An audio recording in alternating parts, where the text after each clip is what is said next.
Audio rolling. Audio rolling. Action. But yeah, bismillah. So, first time.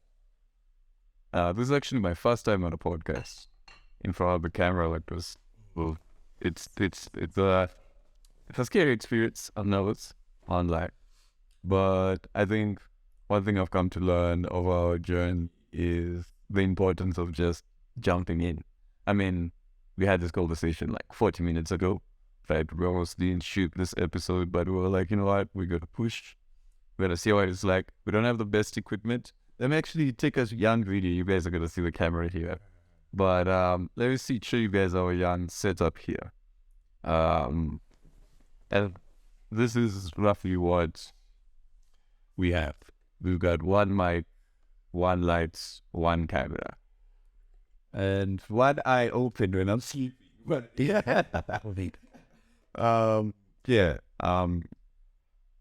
nonetheless, we still had an idea, and we decided we're gonna make it a reality. You know, of sitting back and waiting for it to be perfect. So I think that's one thing that it's very interesting, eh? How we all wait for things to be perfect before we jump into like whatever we're trying to do. You know, so yeah. But without further introduction, guys, my name is Harun Wafula. My name is Tashriq, and yeah. And we don't have a name for this. We don't have a name for this. So maybe the name will appear here once we decide it, or maybe you guys can vote for the names in the comment section. We might cut this part out. Who knows? Who knows? What are you, Tash? What's going on in your head? What's going on in my head right now? Yeah, my name's Tashriq. Basically, the little project we got going on here, the objective behind it is to share what Stash in the Van has happened with Stash in the Van. And I think that sort of speaks to like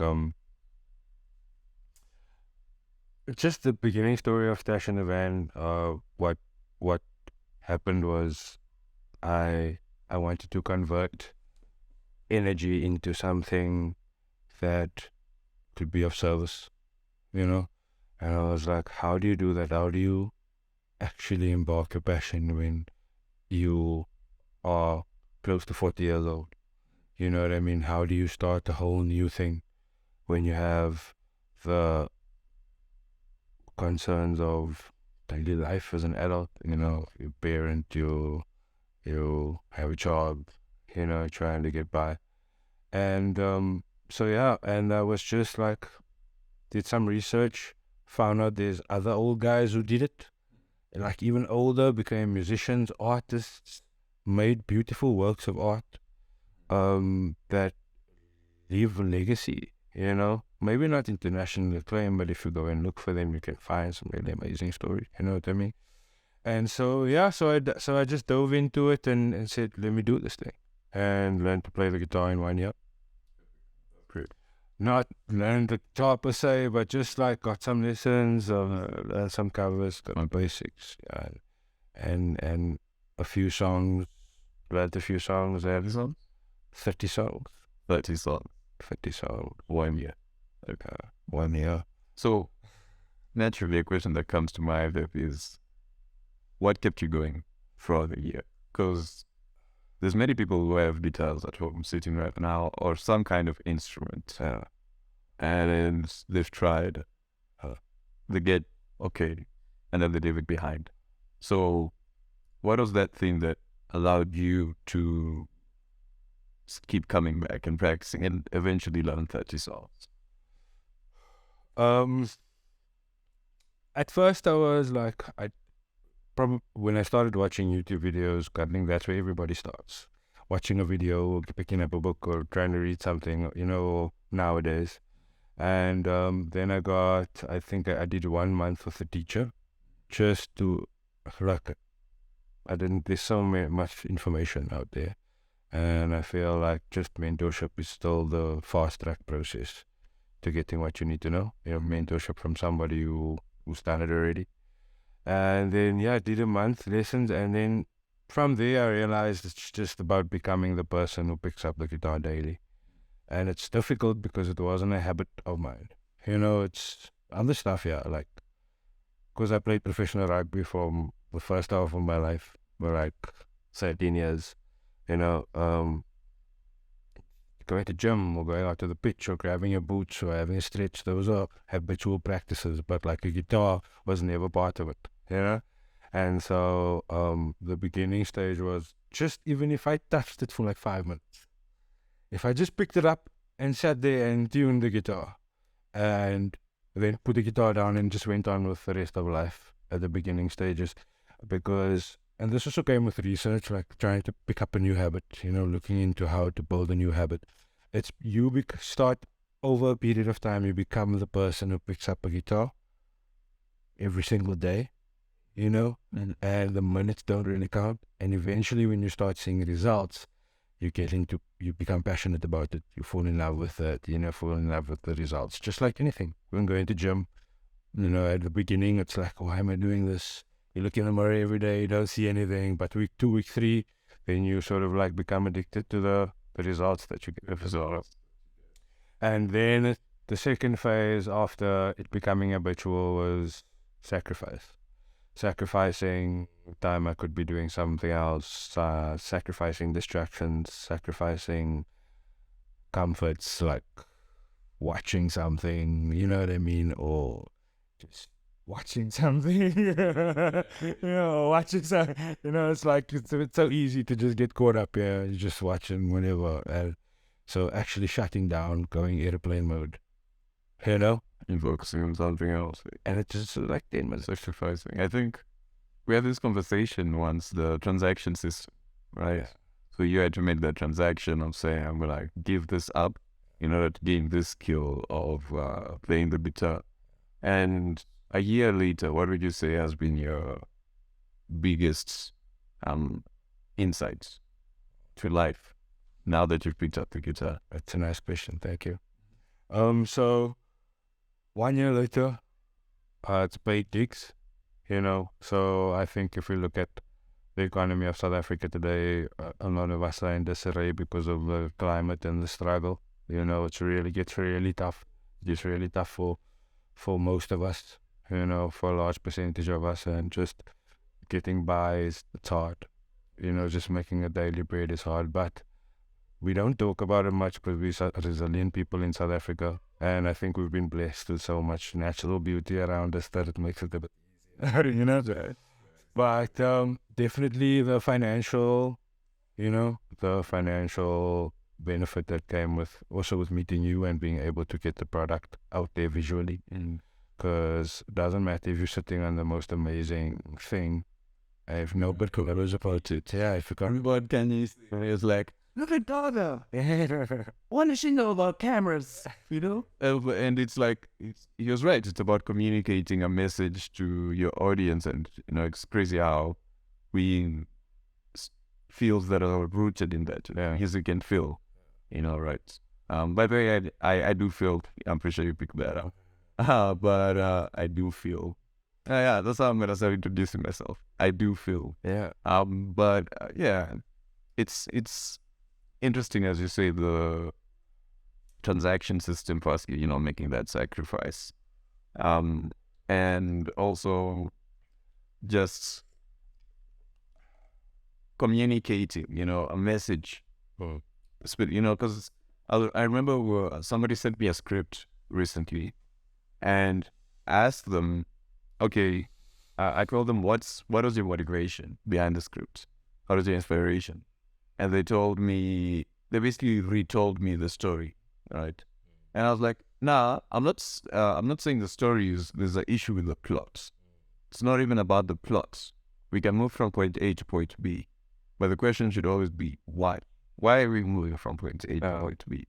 So definitely having that motivation, I think, allows, and communicating that motivation, that reason why you exist. I think maybe that's why even this exists. It's us trying to communicate ourselves. Communicate Stash. What does what does the team look like? What are the minds behind some of the content that you see out there, Yeah.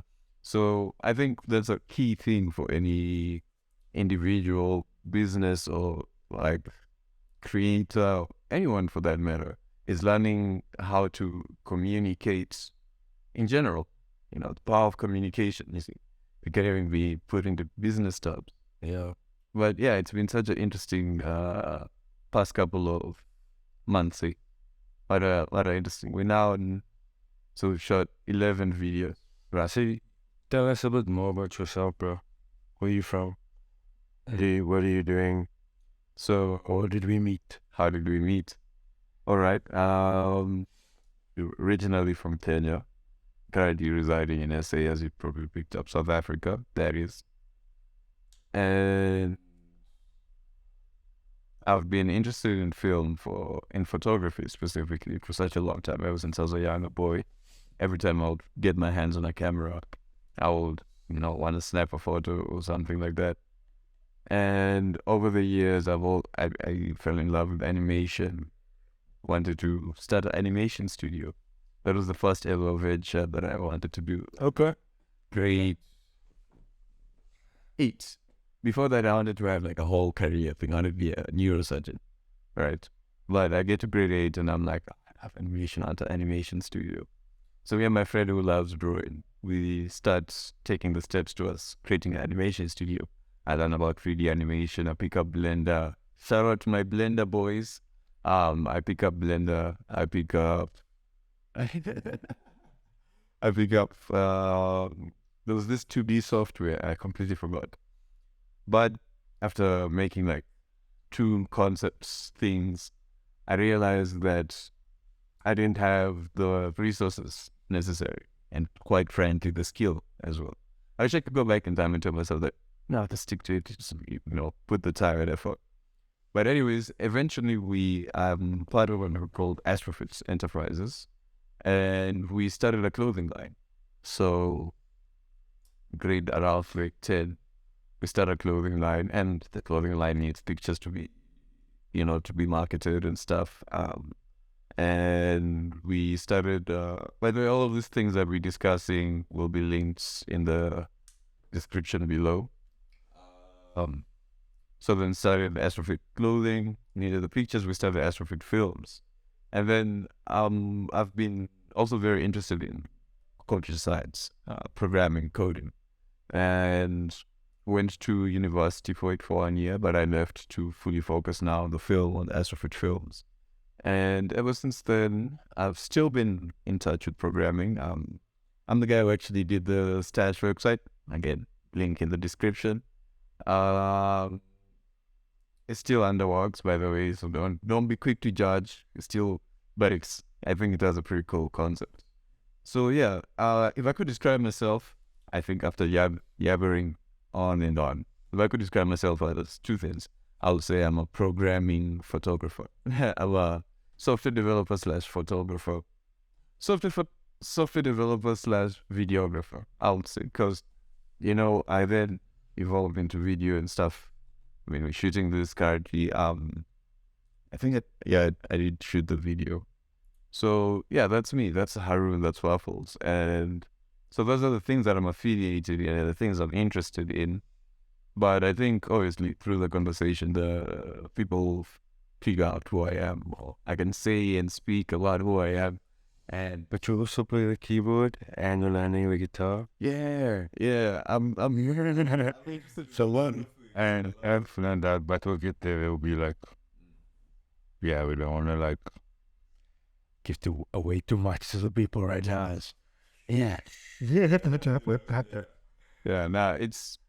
But that's also an interesting thing that's like I've been looking into recently, and it's something that you have also spoken about before, like gatekeeping, right? Well, I guess this isn't an instance of gatekeeping per se, but I think that's where like my mind goes, and something that I'm really trying to work on. And if any of you have any advice on it, I'm really keen to check it out in the comment section.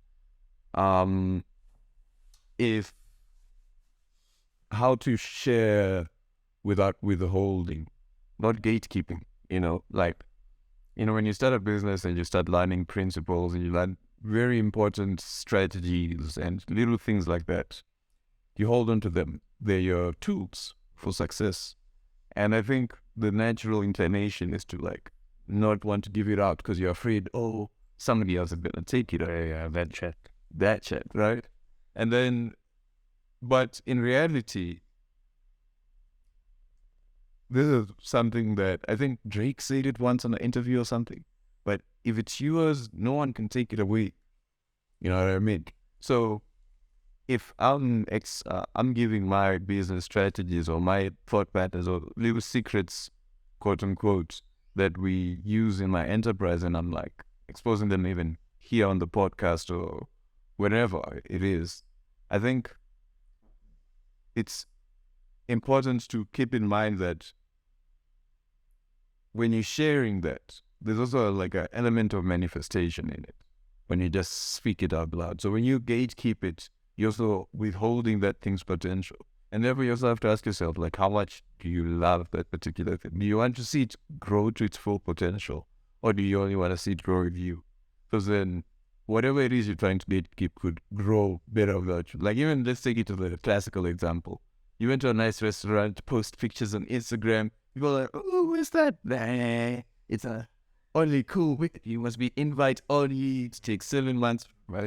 We know a story. I think the story that I'm remembering now, the convo, and then the story was when I met the Arab guy who gave away the $1 million to the $100 deal to the Filipino.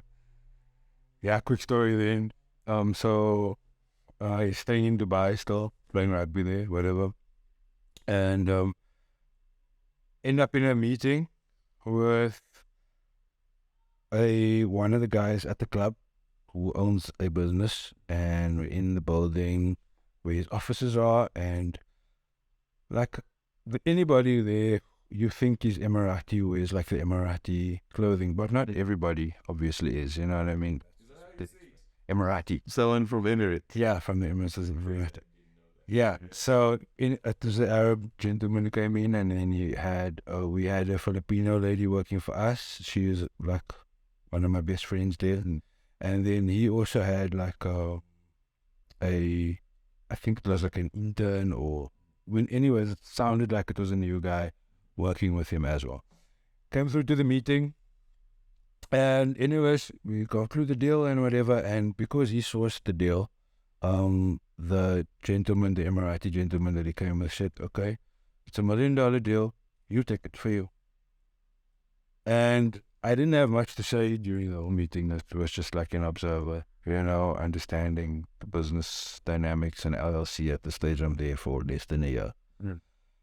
And I asked the gentleman, like, you know, why? What? And his simple answer was like, I want better for him than I want for myself.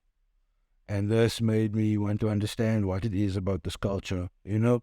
And obviously there are fundamentals that I understand of not being materialistic and whatever, but what about this? Like, we speak about transaction systems, you mentioned transaction system. What's a transaction system with this? Because it's $1 million. You can maybe give him like a portion or percentage or whatever, you know, by the $1 million. And this was unusual for me to see. And yeah, anyways, after sourcing and looking for the answer to that and finding out the transaction system is that when you wish better for your brother, which is anybody else, we're all, you know, connected in that sense, that the transaction system is that you will get that for you multiplied even more, even better, you know. And it's far off, and it's a very unselfish way to think, because I mean, like, who doesn't get taken advantage of if they see you a giver? You know what I mean? If you get noticed as an empath and a giver, you know what I mean, you're definitely gonna walk through people who know they can take advantage of you. You know what I mean? And people who are empaths or givers, they'll just give, bro. Sometimes it's with the realization of, look, this transaction system is the more this person takes, the more I will get, maybe. But maybe it's not the other way around. Someone will just take, and just know that they're taking, you know what I mean? And never consider about being the hand that gives, because the hand that gives is always better than the hand that's receiving. So I feel there's nothing wrong with receiving. You should ask if you need and be able to receive. And it's a very good quality to have, to know when to reach out. And if you can reach out, to people, you're very blessed, but we should find out people to be able to reach out to, if you do need to. And even if it's just to talk, or if you need help with whatever, And so, yeah, anyways, so I'm remembering now that was the story that we spoke about that night. So, I get it. The transaction systems and how gatekeeping. So, it's crazy. As you were speaking that, as you're saying that, in my head, I kept on thinking about how these principles are applicable like everywhere. And one place, one context I always like looking at things from is the business context, right? How would I apply this lesson in a business environment? So I'm considering, so you said something very beautiful earlier on. You said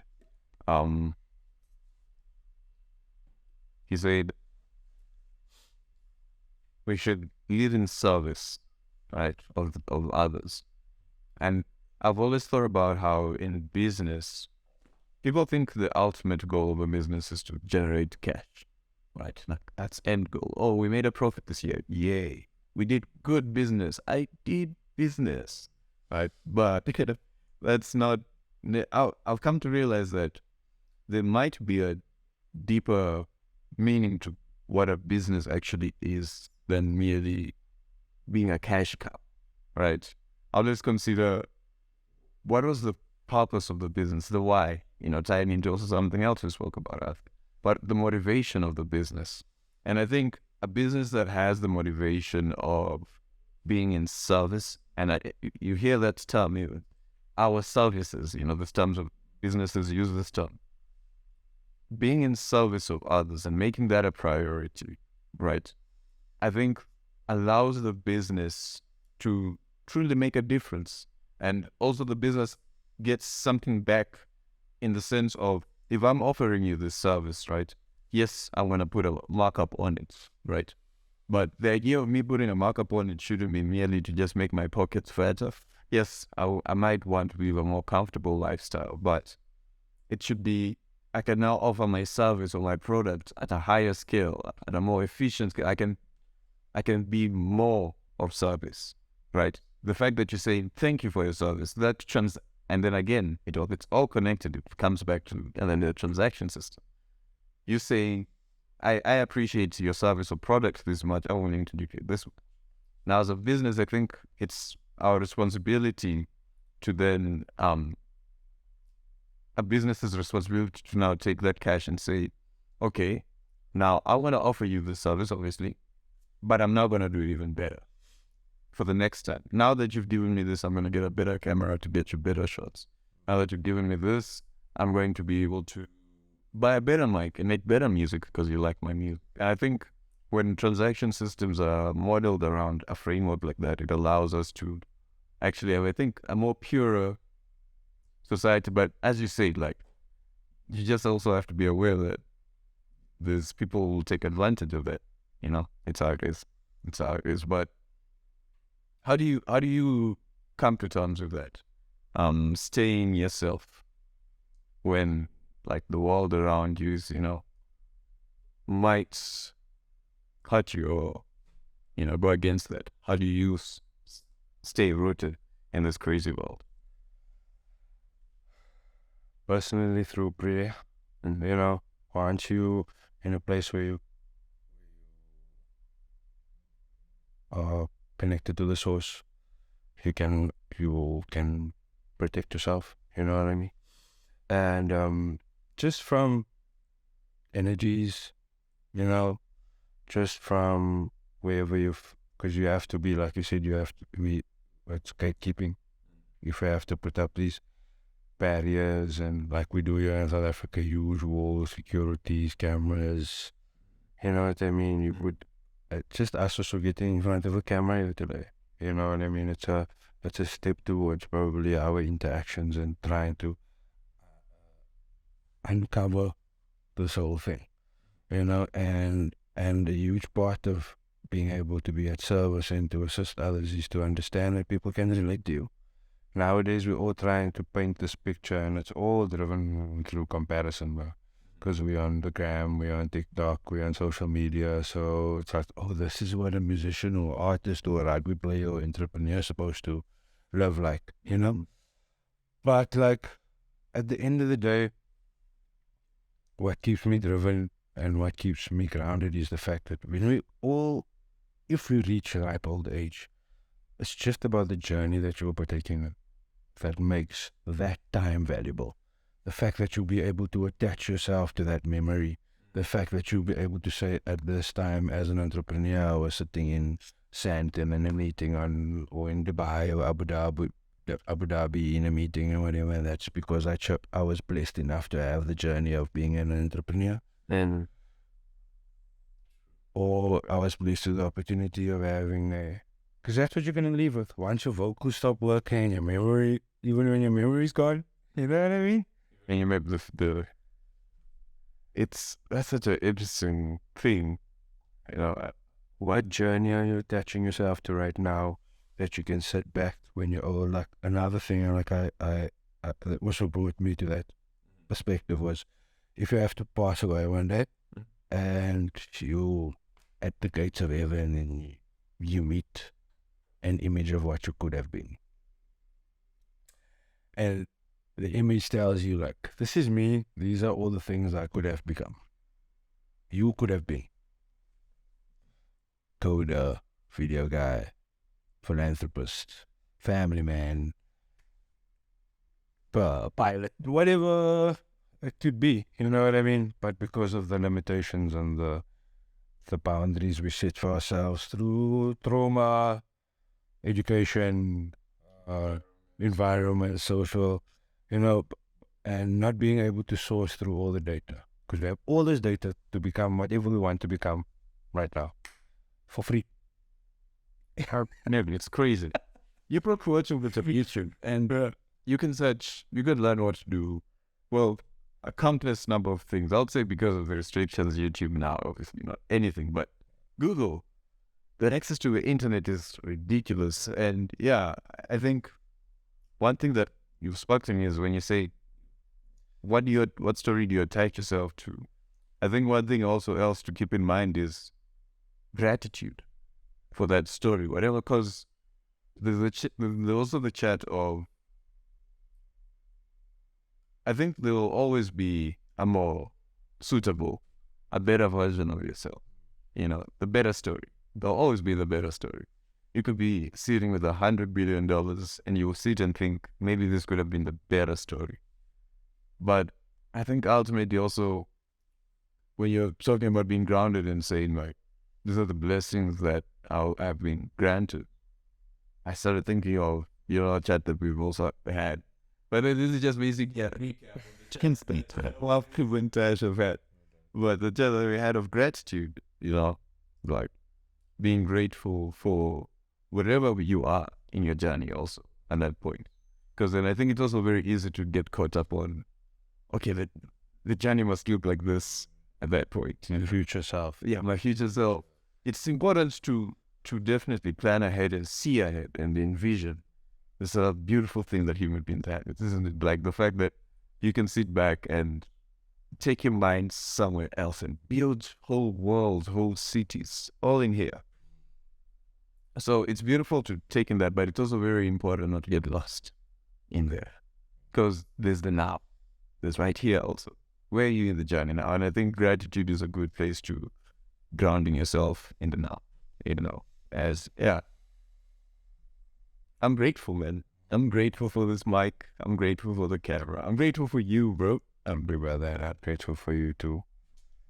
Yeah, I remember the night we met. Oh yeah, how we met.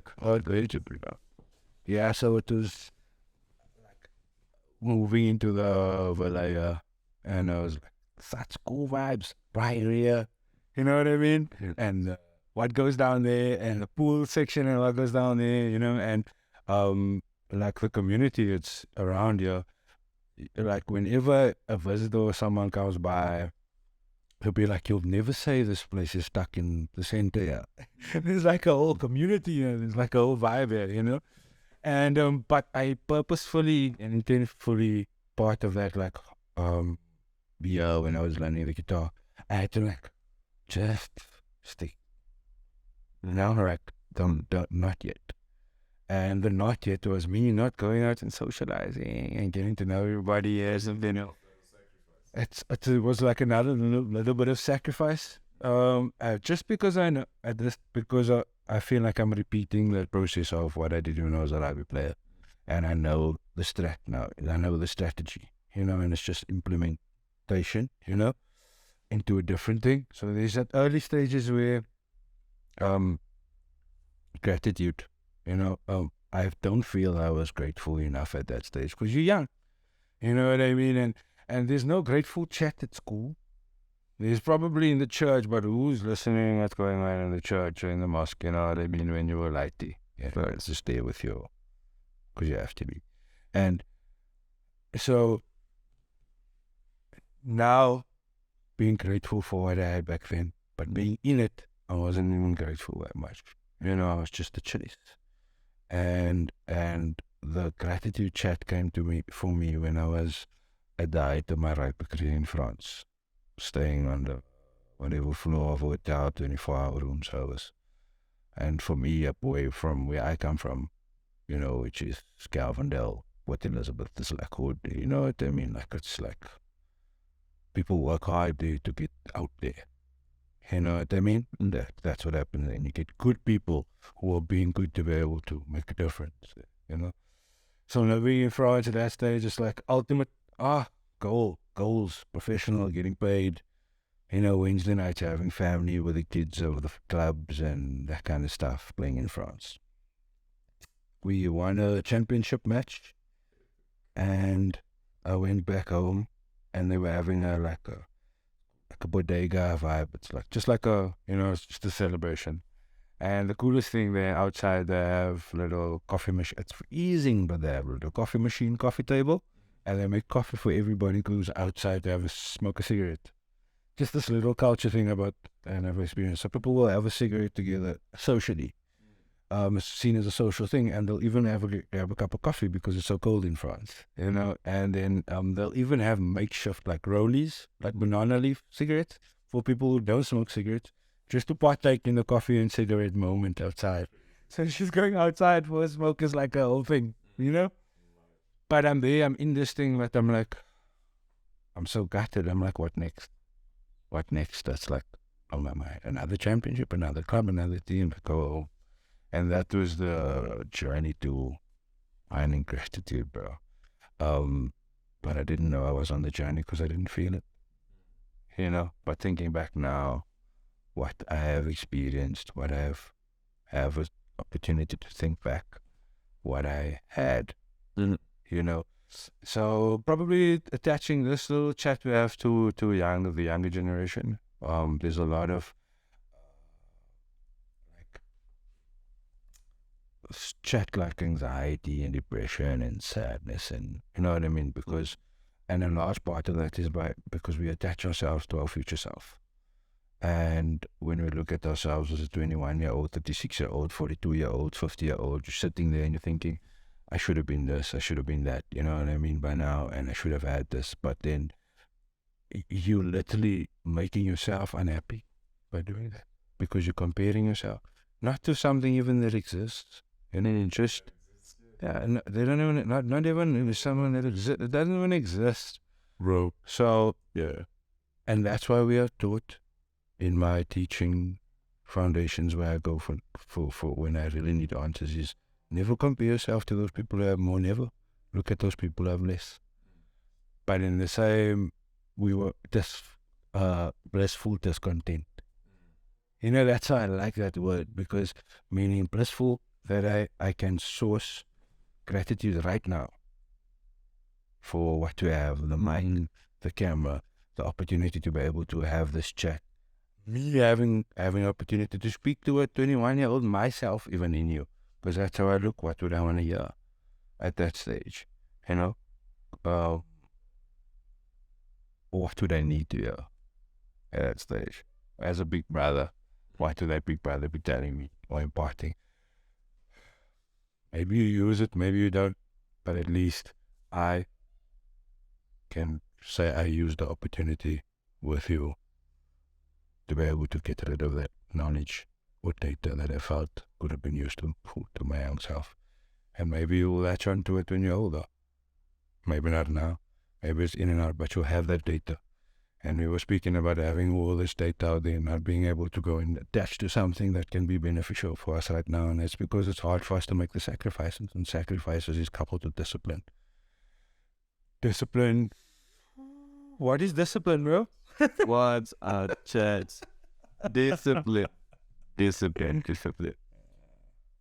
Shit, yeah. Here's my discipline. So I remember once I was doing like a lot of reading and like trying to figure out how to become more disciplined, right? And one thing that stood out to me, and it's really changed my relationship to discipline, is people treat discipline almost like it's punishment. That's how when you consider the concept of being disciplined at something, whatever it is, it can be something you actually enjoy. Let's say you enjoy finding new music, and I think this is universal. Oh no, movie recording has been stopped automatically. The microphone I'm recording style has been reached. There is a point. What a chunk, bro. That is probably must, because I've seen that sign for long, bro. Whoa, fuck. This part.